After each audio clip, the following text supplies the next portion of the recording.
Hello friends, আমি মৌমিতা চলে এসেছি আবারও একটা নতুন ভিডিও নিয়ে আমার ছোট্ট ইউটিউব চ্যানেল খুশির ক্যান্ডেলে। আশা করি তোমরা সবাই ভালো আছো। আমার ছোট্ট ইউটিউব চ্যানেল খুশির ক্যান্ডেলে তোমাদের সবাইকে স্বাগত। তোমাদের সবাইকে জানাই শুভ পঞ্চমীর প্রীতি ও শুভেচ্ছা। আজকে যে ভিডিওটা নিয়ে তোমাদের কাছে চলে এসেছি সেটা হচ্ছে ছোট্ট মাটির প্রদীপের কনসেপ্ট।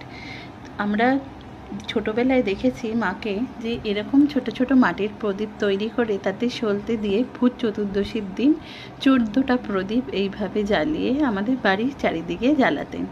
ভূত চতুর্দশী কী? ভূত চতুর্দশী হচ্ছে একটা বাঙালির ট্র্যাডিশন বলতে পারেন।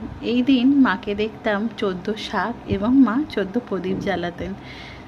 তো এই ট্র্যাডিশনকে বজায় রাখার জন্য আমি সেই প্রদীপেরই কনসেপ্ট নিয়ে চলে এসেছি। ঠিক আছে, এটা প্রদীপেরও ক্যান্ডেল বলতে পারেন। এটা জ্বলবে আপনার 5 থেকে 6 ঘন্টা পর্যন্ত। তো এটা শুধু ভূত চতুর্দশীর জন্য নয়, কিন্তু সামনে আসছে দিওয়ালি। দিওয়ালিতেও আপনার ঘরটাকে সুন্দর করে সাজিয়ে তুলবে আমার এই ছোট্ট প্রদীপ। শুধু দিওয়ালি নয়, যে কোনো বাড়ির অনুষ্ঠান বলুন, যে কোনো পুজোতে বলুন, ঠিক আছে, এই প্রদীপগুলো জ্বালালে খুব সুন্দর লাগবে। তো এই প্রদীপটা কেমন লাগলো আপনাদের আমাকে কিন্তু কমেন্টে জানাতে কেউ ভুলবেন না।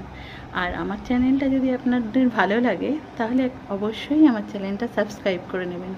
আর একটা কথা, লাইক দিতে যেন ভুলবেন না, ঠিক আছে। আপনাদের পুজো সবার ভালো কাটুক, আপনারা পুজোয় খুব মজা করুন, এই কামনাই রইল। আবার দেখা হবে নতুন একটা ভিডিওতে। ততক্ষণের জন্য সবাইকে টাটা।